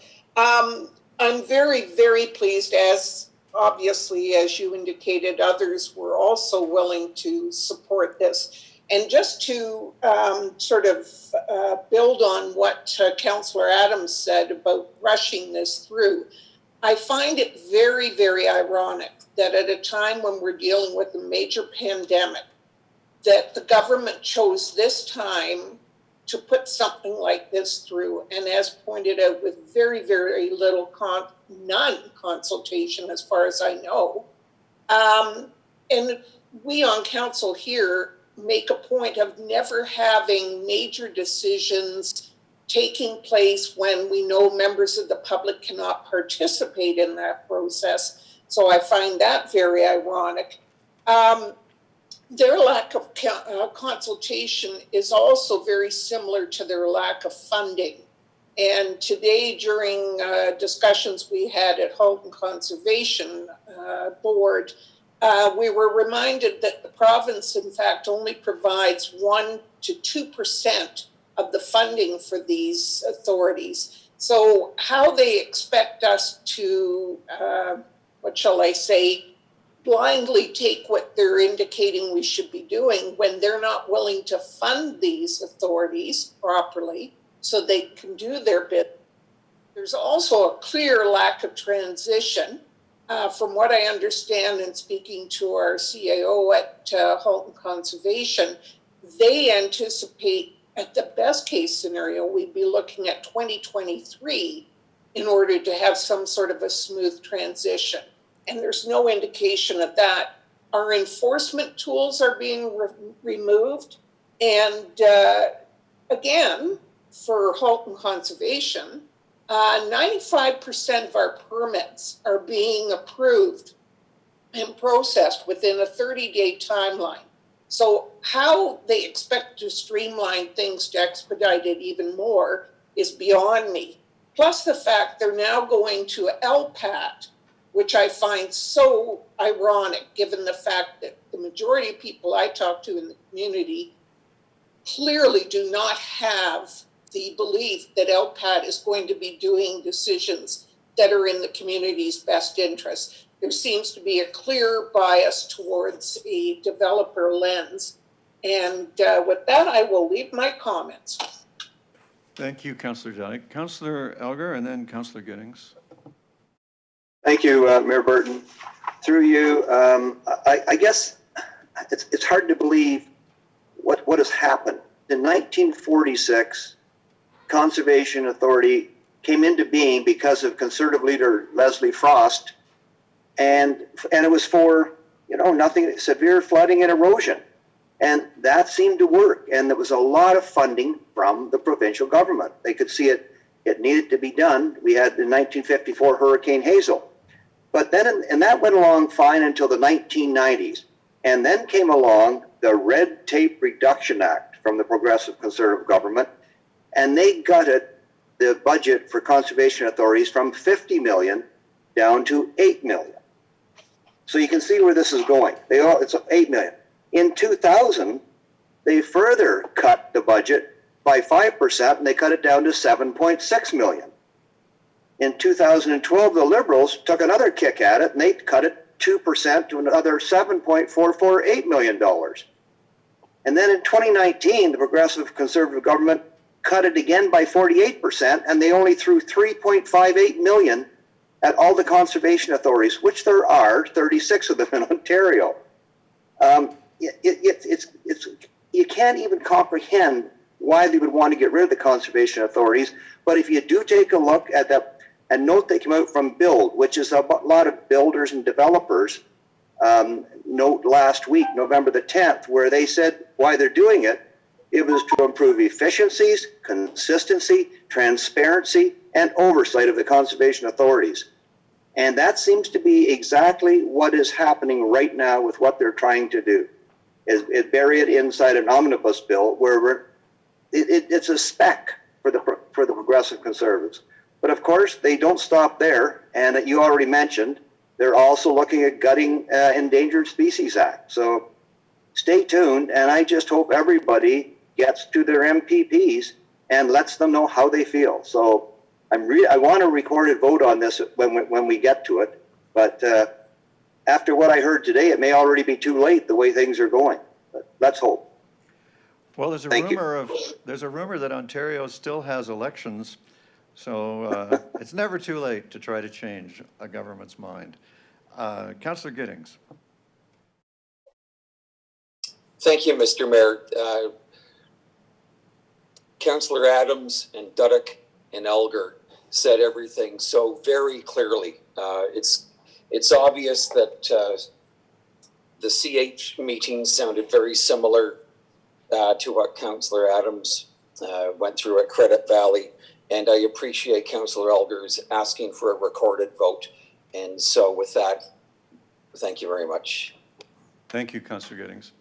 Well, Council, I will ask if there, Councillor O'Meara, I see your hand instead of your face, so you got my attention. Away you go. Thank you, Worship. And I just would like to add to it's on a weekly basis that I am contacted about increased coyote sighting, about infestations of rats, about infestations of rodents, and I have long conversations about how this happens and where this comes from. And so much of it is from taking over the wetlands. It's from taking over habitats of where these creatures and these animals live. And this is the exact thing that forces a lot of these animals and rodents. They come down the river valleys to the lake, and then they spread east and west. And that's what happens. And these types of policies only will help to make this more problematic, because there are less places for coyotes and foxes and all types of rodents to live and dwell away from our established residential neighborhoods. So it's when people don't understand the day-to-day implications and ramifications of legislation and how it impacts them. I think it's important that they understand when we field the calls about increased coyote activity and foxes and these sorts of things, it's because provincial legislation right now is taking away where they live away from us and forcing them into where we're living with them. And I think that's an important note that goes unacknowledged in legislation like that. So I wanted to add that to the conversation, because I have this conversation on, if not a daily basis, a weekly basis with our residents about why it is we see increases in these interactions. And I wanted to add that to the more than insightful conversations we have with council colleagues around the table right now. So thank you for allowing me that time, Your Worship. Thank you very much for a lovely point. Councillor Longo. Thank you, Your Worship. I think when I think back to the stories my parents told me about Hurricane Hazel in 1954 and the loss of life and the shock that Toronto could experience a hurricane, and you look at the excellent work the conservation authorities have done, and Councillor Elgar did an excellent kind of history of conservation authorities. I applaud the Oakville Council to kind of be the canary in the mine, that this is just the beginning, or the continuation, if you will, of eroding the protections we have for places like our natural heritage system that we've fought so long and hard, not just this council, but previous councils. So I'm hoping that this is unanimous and that we all put forward the support for this motion and continue to watch and hopefully bring this to Queen's Park for them to reconsider. Thank you, Councillor Longo. Councillor Dudek? Sorry, Your Worship, but I would have been remiss if I hadn't thanked one of Councillor Chisholm and my residents associations put pen to paper, the Coronation Park Residents Association, without us having contacted them. And I would encourage other residents associations, if you happen to have them within your particular ward, if you can maybe reach out to them as well to make them aware. And, issues similar to what Councillor O'Meara was talking about affect them day to day. And it has a ripple effect. So, like I say, thank you to the Coronation Park. Thank you, Councillor Dudek, and thank you on Council's behalf to Coronation Park. Councillor Haslett-Thiel. Let me just echo what Councillor Dudek just said, and already shared with them over the late last week, Kathy, to make sure that they raised their voices with Coronation Park, because it was really well written. Thank you very much. I'm going to ask if there's any objection to the motion, and Madam Clerk, I see no objection. And so I would ask you, in accordance with the wish of Councillor Elgar, that you record the names of all the councillors in favor of the motion, and that would constitute a recorded vote, I believe, to everybody's satisfaction. Right? Yes. Right. Okay. All right, Council, the next matter that we need to turn our attention to is a request for report from Councillors Robertson and Elgar. And this is actually a very important matter.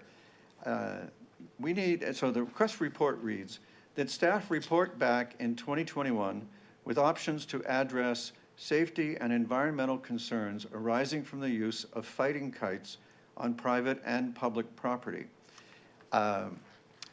Is there any objection to this request for report?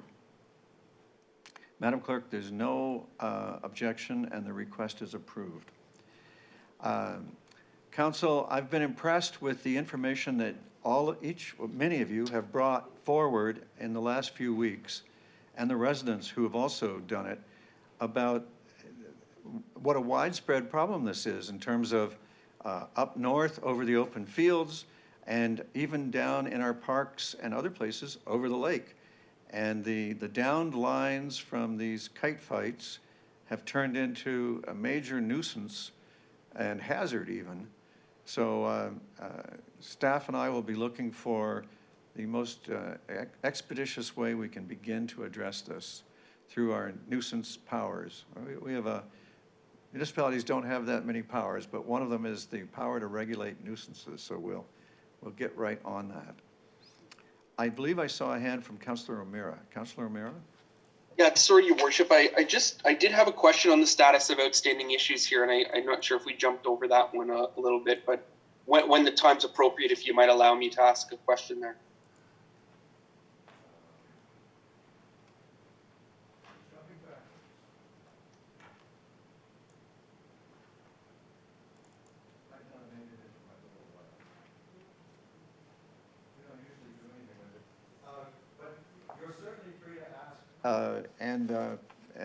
You have the floor. A clerk and I were just consulting. Thank you, Your Worship. I did have a question with regards on page 207 about the Brawny Village Community Improvement Plan.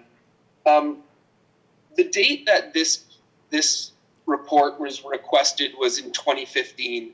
I see that it's expected back in 2023. That's 8 years after it was requested. Right now, Brawny Village is the first Main Street BIA area to see major buildings going up right on the main street.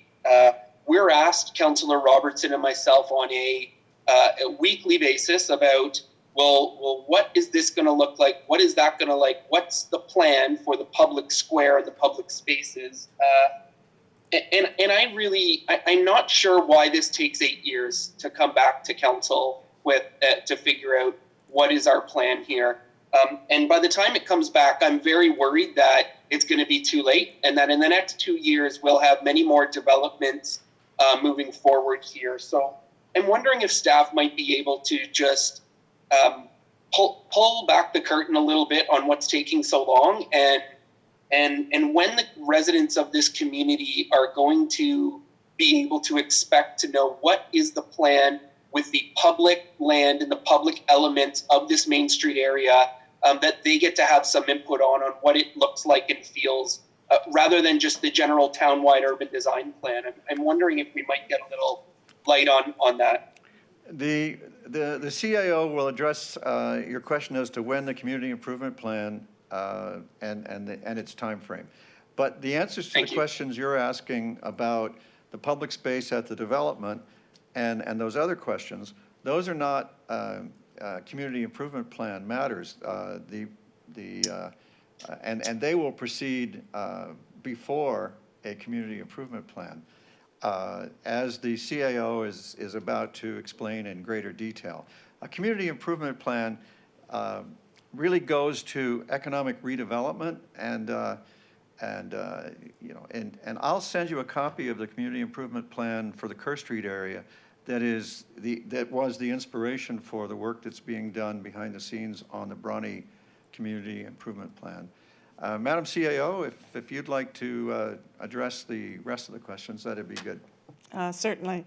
As the mayor had said, in terms of the urban design elements, that is something, we are looking at the streetscape for Lakeshore. That will be I believe next year, looking at what can be done along the streetscape, which would include the area up to the public realm or the private realm. So that is a piece that is moving forward. The community improvement study has been held up. We've had, one in 2020, we've had a fair amount of issues with COVID.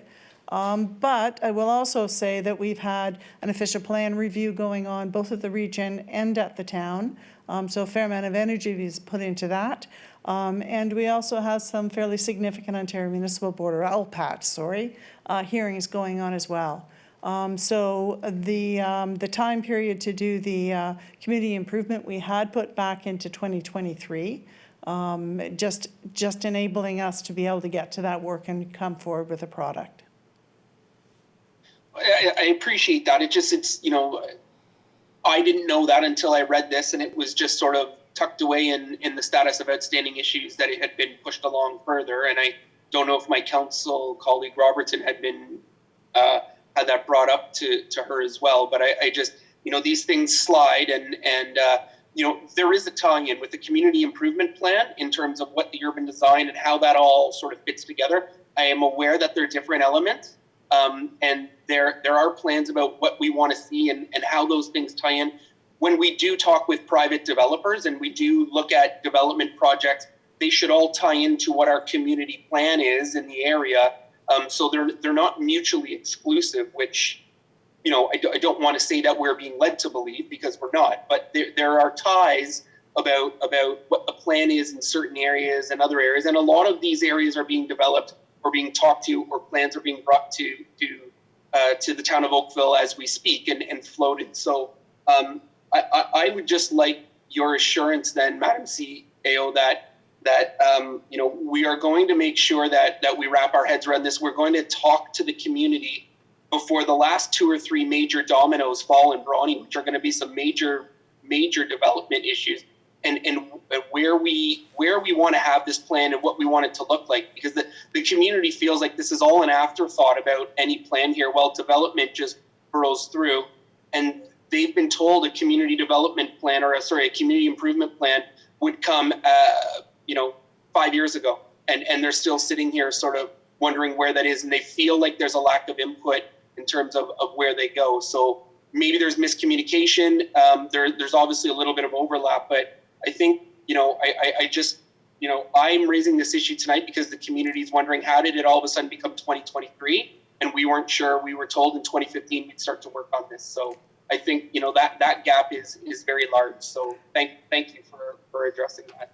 Councillor, I have to help the public understand that development is conducted under the official plan and the zoning, and which are in place and were created with extensive public consultation.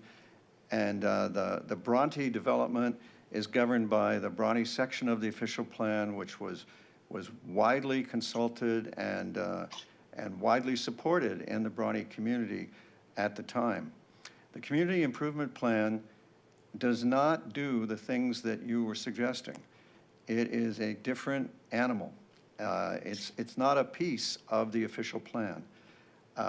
So we'll forward you the information about the community improvement plan and help you and your residents understand that there is no link and overlap as you describe it.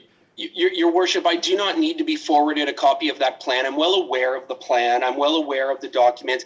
And I'm also well aware that a community improvement plan is not a part of the official plan. I'm well aware of all of that. And to insinuate that I'm ignorant of that stuff, I don't really appreciate. I understand that. I think when we're asked, what do you want the look and feel of benches and garbage cans and things to look like in Brawny, which we are asked as a part of a development application, people also ask, well, what is the community improvement plan for an area going to look like and feel like? So we can help inform what the private development aspect is going to look and feel like. And I don't have an answer for that. So they want ties through all plans. And that's what I'm asking for. I'm not asking to have it a part of an official plan or to be re-educated on it. I know that. We're looking for consistency in what the plan is for certain areas of the Brawny Village area, and to have the questions that we're being asked about in terms of what private development elements that will be a part of our public space, how those are going to tie in to another plan. The plans all need to tie into each other. So I understand they're separate, but there are linkages between them as well. That's my only point. As the CAO has said, the urban design questions will be answered in the year ahead and are not connected to the community improvement plan.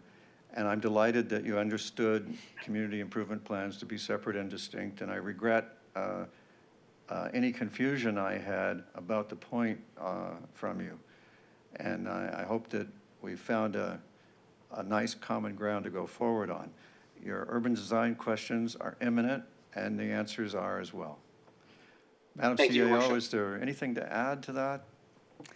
No, I have nothing actually to add.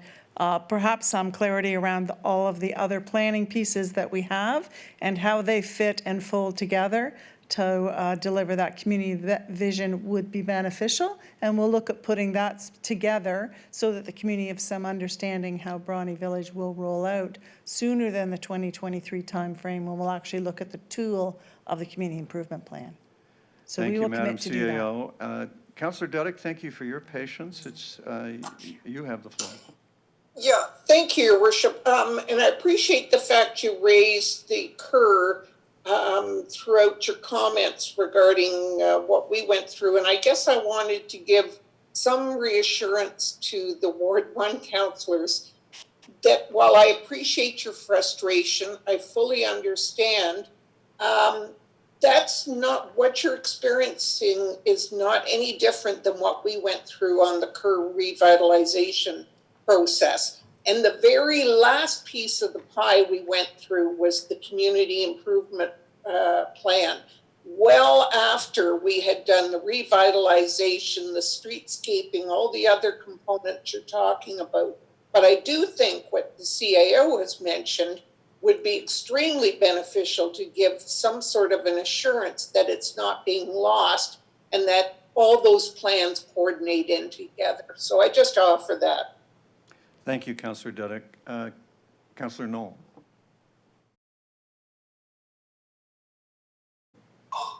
I have a question on the outstanding items as well, not this one. Can I ask at this point? Please do. Thank you. With respect to the outstanding items agenda, and specifically the item respecting the regulations surrounding vapor product businesses, this was deferred from first quarter of 2020, and I understand why, so I'm not complaining that COVID jumped up and took priority. But it's currently, the expectation is delivery in fourth quarter 2020, which I believe we have one council meeting left in, if I'm not mistaken. And I'm very concerned about this because, I mean, we all know the dangers of vaping. Stanford University Medical School in August released a study that showed a direct correlation of extreme risk, a heightened risk to teenagers and young adults who vape to actually being susceptible to COVID-19. So I'm just very concerned that this is just continually being put down on the basis of other things jumping up from priority, when I think that this one in particular, in light of what we are going through, should be a priority in trying to manage or at least somehow curtail, particularly the illegal sales, if not the underage sales. So I'm wondering if staff are going to have this to us in December, and If not, when are we going to get it? Because I do think it's very, very timely and very important. Thank you, Councillor Knoll. Commissioner Barry has appeared at the lectern to answer you. Through you, Mr. Mayor, to Councillor Knoll. Yes, staff agree that it is definitely an important piece. And it does dovetail with the work the region has done as well. So it is not going to come in December, but staff are hopeful that we can bring it in the first quarter of 2021. And again, I know it doesn't really need any explanation, but municipal enforcement services have been fairly overwhelmed with the work they're doing for COVID, and there just hasn't been time for that group to develop a bylaw. But it's not lost. It is something they do want to bring forward as soon as possible. I appreciate the response, and with great respect, and I know the workload that Commissioner Barry has, particularly with his double portfolio. So this is not critical of his efforts, but I am disappointed because this was this request was made in June of 2019, and we're in November of 2020 in the midst of a global pandemic for respiratory virus. And I mean, I just think this. I'm really praying and hoping that this isn't going to slip further from January, and that staff can somehow find the resources. Thank you very much, Mr. Mayor. Thank you, Councillor. Councillor Haslett-Deal. So my question is around the request for report on best practices for locating seniors residential developments. And it's noting that it'll come to us in second quarter of 2021 as part of the residential policy. So just for clarity, are we getting the residential policy review information at that time, or are we getting the staff report as requested?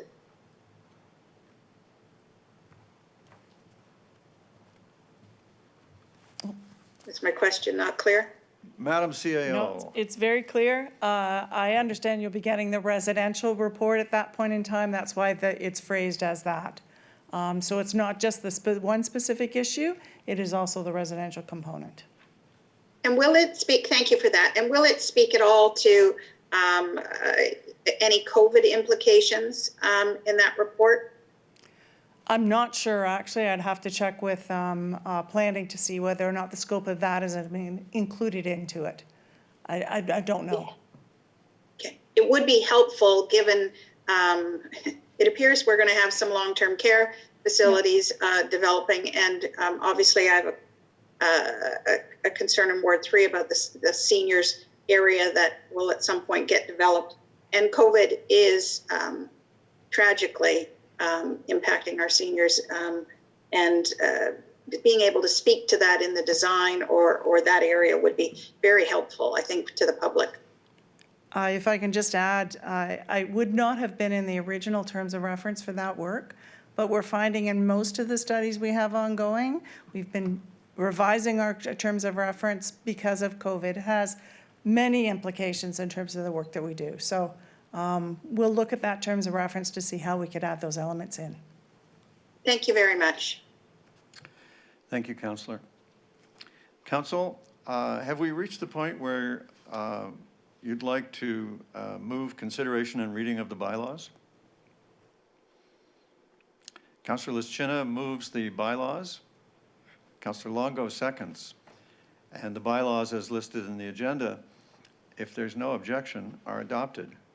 Madam Clerk, I see no objection. Council, this completes the work we had to do tonight, and before the deadline, I want to thank you for your time and attention and your many good questions. And I'm going to end the meeting after I ask Councillor Lischina what's on her mind. Mr. Mayor, just before we finish tonight, I was have it on good authority that the chair of the Oakville Santa Claus Parade knows where Santa's going to be this Saturday morning, and you might be there as well. So maybe she could just give an update. Is Santa's chief elf on council ready to reveal any of these secrets? Councillor Dudek. Well, I believe Santa is going to be virtually available on this coming or on Saturday night, from what I understand. And we are also going to be having December 4th, a lighting drive-through event whereby families in the Oakville area can come down, enter into the Coronation Park Ring Road and exit out the other side. Santa will be there on his sleigh. The fire department will be there to receive toys. And there's also going to be an opportunity for safely retrieving any letters that the children may have for Santa. So I just offer that and there'll be further information regarding that. But I do think Santa is looking forward to having a chance to sit down with the mayor and go over quite a few of the questions that the children have been submitting. And I would suggest, or would share with you, that we had over 300 coloring contest entries this year, which was phenomenal. And from what I understand, Santa's going to be contacting the winners and those of honorable mention and talking to them personally over the phone.